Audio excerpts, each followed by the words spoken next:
Hello guys, welcome back to Sociology classes B part 3rd. Today our topic is materialistic concept on of history. इतिहास की भौतिकवादी अवधारणा. Okay. Karl Marx ने द्वंद्वात्मक भौतिकवाद को स्पष्ट करने के लिए इतिहास की भौतिकवादी व्याख्या प्रस्तुत की. इसी को मार्क्स का ऐतिहासिक भौतिकवाद हिस्टोरिकल मैटेरियलिज्म कहा जाता है. इतिहास से संबंधित अपने पूर्ववर्ती विचारकों से असहमत होते हुए मार्क्स ने बतलाया कि दुनिया में आज तक जो इतिहास लिखा गया वह केवल राजा महाराजाओं तथा कुछ विशेष तारीखों का विवरण है. अपनी पुस्तक साम्यवादी घोषणा अपनी पुस्तक साम्यवादी घोषणा पत्र कम्युनिस्ट मैटेरियलिस्टों के अंतर्गत मार्क्स ने इतिहास की व्याख्या भौतिकवादी आधार पर प्रस्तुत करी. तो मार्क्स ने इतिहास की जो व्याख्या भौतिकवादी आधार पर प्रस्तुत करी है, किसके अंतर्गत करी है? साम्यवादी घोषणा के अंतर्गत. इस पुस्तक के मुख्य पृष्ठ पर मार्क्स ने अपने विचारों का निचोड़ देते हुए यह लिखा है कि दुनिया का आज तक का इतिहास वर्ग संघर्ष का इतिहास है. ओके.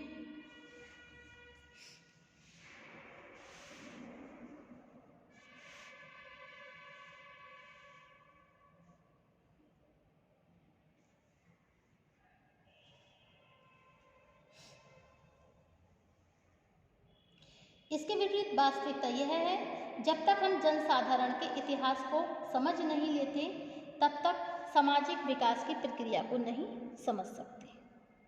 ओके. राजाओं के इतिहास अथवा उनके उत्थान और पतन के क्रम के आधार पर संपूर्ण समाज की परिवर्तन धारा को समझना संभव नहीं है. ओके.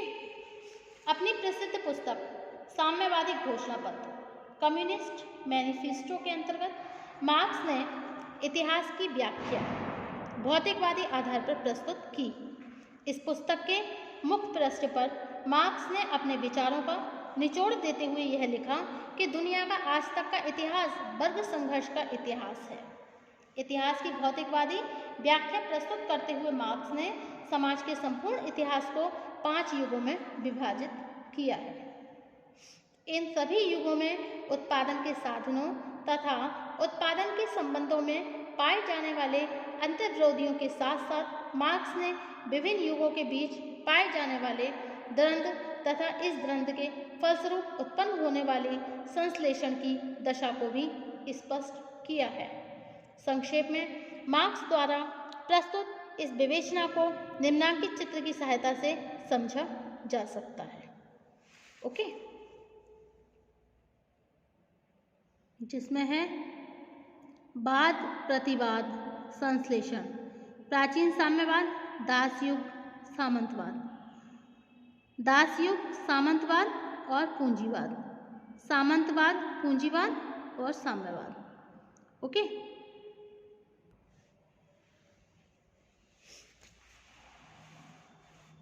ओके.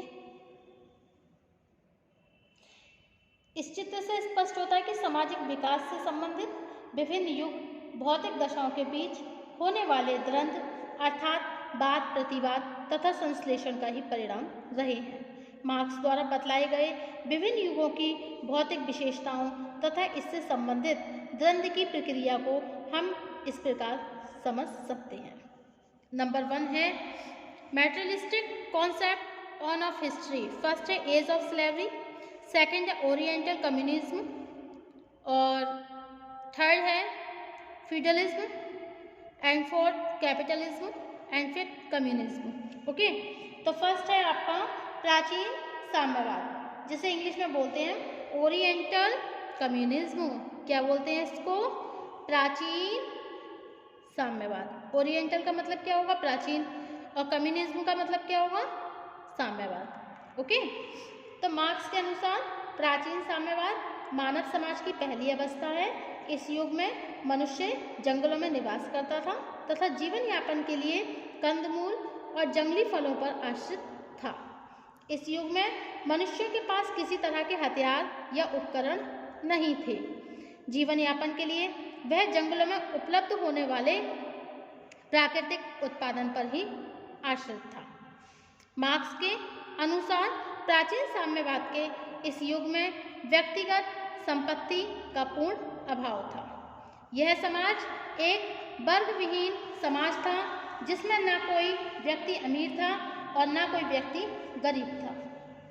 ओके, इस युग में विकास की प्रक्रिया को स्पष्ट करते हुए मार्क्स ने बताया कि धीरे धीरे मनुष्य हथियारों का निर्माण करने लगा, हथियारों के द्वारा जंगली जानवरों को शिकार करने लगा और धीरे धीरे हथियारों के द्वारा शक्तिशाली लोगों ने दुर्बल लोगों का शोषण करना आरंभ कर दिया। इस आधार पर मार्क्स ने लिखा कि शोषण के क्षेत्र में हथियार मानव की पहली पूंजी है। ओके, समझ में आया? अब नेक्स्ट टॉपिक है हमारा, इस टॉपिक का जो सेकंड पॉइंट है वो है आपका दास युग, एज ऑफ स्लेवरी। ओके, मानव समाज के इतिहास में दास युग को कार्ल मार्क्स ने इतिहास की दूसरी अवस्था बताया बच्चों। ठीक है, मार्क्स ने क्या बताया इसमें? देखिए, प्राचीन साम्यवादी युग में जब व्यक्तियों ने पशु को मारने के लिए उन्हें पालकर रखना शुरू कर दिया, तभी से व्यक्तिगत संपत्ति का प्रादुर्भाव हुआ। पशुपालन और कृषि के क्षेत्र में मनुष्यों ने मतलब मानव ने जब घुमंतु जीवन छोड़कर एक क्षेत्र में स्थायी रूप से रहना शुरू कर दिया, तब उत्पादन के साधनों में होने वाले परिवर्तनों के आधार पर ही दास युग का आरंभ भी हो गया। इस युग में हथियारों की शक्ति के आधार पर शक्तिशाली लोगों ने अन्य लोगों को दास बनाना शुरू कर दिया और इसका उद्देश्य पशुपालन, खेती के लिए अधिक से अधिक लोगों को काम पर लगाना था। दास युग की इस स्थिति में कुछ व्यक्तियों के पास ही उत्पादन के साधनों का स्वामित्व केंद्रित होने लगा। दास युग की विशेषताओं के अनुरूप ही उस समय की सामाजिक संरचना में भी परिवर्तन होने लगे। ओके, अब नेक्स्ट है आपका सामंतवादी युग। सामंतवादी युग, फेडरलिज्म, कम्युनिज्म। ओके, अब क्या आएगा आपका? फेडरलिज्म।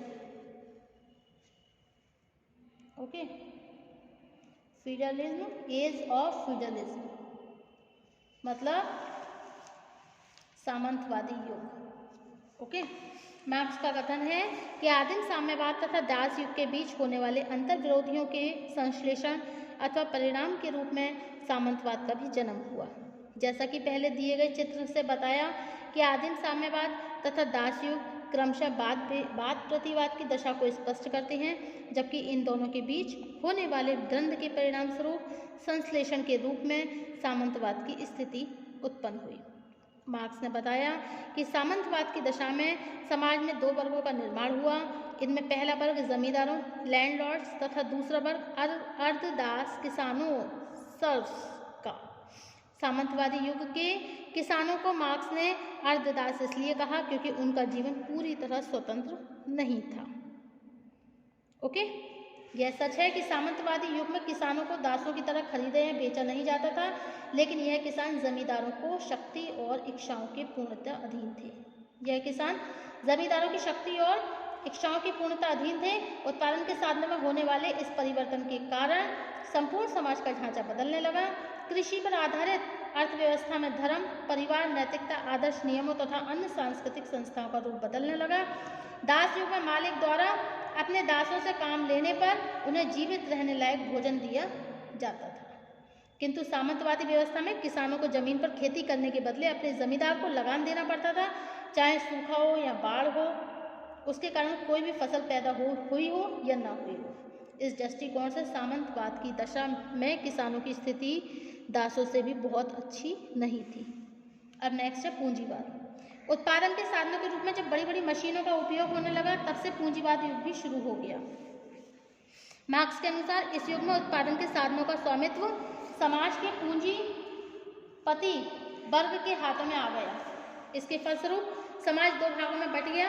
पहला वर्ग वह जिसका पूंजी पर अधिकार था और दूसरा वर्ग वह जो पूंजीपतियों के हाथों अपना श्रम बेचने के लिए बाध्य थे। मार्क्स ने पहले वर्ग को बुर्जुआ बुर्जोजियस और दूसरे को सर्वहारा वर्ग प्रोलेटेरिएट के नाम से संबोधित किया। उद्योगों की स्थापना के कारण सामंतवादी युग के जमींदारों में से जिन लोगों ने औद्योगिक उत्पादन पर एकाधिकार कर लिया उनसे बुजुर्गा पूंजीपति वर्ग का निर्माण हुआ तथा दास जीवन से मुक्त होकर या कृषि को छोड़कर जो लोग उद्योगों में श्रमिकों के रूप में काम करने लगे वे सर्वहारा वर्ग या श्रमिक वर्ग का हिस्सा बन गए। ओके, अब नेक्स्ट है आपका साम्यवाद, कम्युनिज्म। मार्क्स के चिंतन के समय पूंजीवादी युग चल रहा था, इसलिए वाद प्रतिवाद संश्लेषण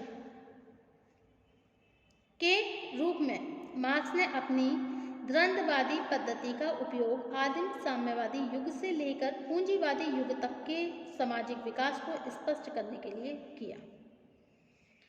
अपने से पहले के भौतिक इतिहास को आधार मानते हुए मार्क्स ने बताया कि जब पूंजीवादी विकास की चरम अवस्था पर पहुंच जाएगा, मतलब जब पूंजीवादी विकास चरम अवस्था पर पहुंच जाएगा, तब सामंतवाद तथा पूंजीवाद के बीच पैदा होने वाले द्वंद्व के फलस्वरूप साम्यवाद के रूप में एक नया संश्लेषण सामने आएगा।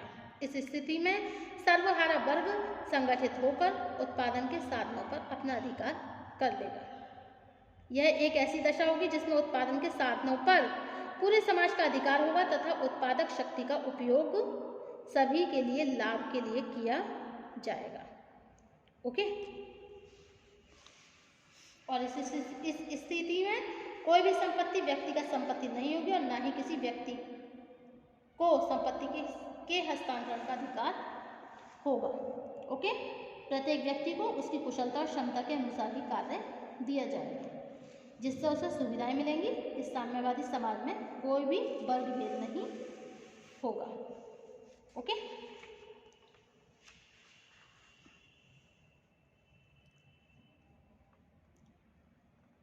अब है आपका समालोचनात्मक मूल्यांकन। इसमें मार्क्स ने द्वंद्व से पैदा होने वाले उन रचनात्मक तथ्यों को स्पष्ट नहीं करा जिसके फलस्वरूप प्राचीन साम्यवादी युग में पशुपालन का जन्म हुआ जो दास युग को विकसित कृषि के स्तर पर ले गए। इसका तात्पर्य है कि इतिहास की भौतिकवादी व्याख्या के द्वारा मार्क्स का उद्देश्य पूंजीवादी व्यवस्था के विरुद्ध श्रमिकों को मानसिक रूप से तैयार करना मात्र था। उपयुक्त आरोपों में कुछ तथ्य हो सकते हैं, लेकिन फिर भी इस तथ्य से इनकार नहीं किया गया कि मार्क्स का ऐतिहासिक भौतिकवाद एक बड़ी सीमा तक इंग्लैंड की औद्योगिक क्रांति से उत्पन्न होने वाली दशाओं से प्रभावित था तथा इसके द्वारा मार्क्स ने इतिहास की सामाजिक विवेचना को एक नया रूप देने का प्रयत्न किया। Okay, thank you for watching my YouTube channel. Thank you so much guys. Next topic होगा हमारा वर्ग संघर्ष का सिद्धांत, theory of the class struggle. Thank you.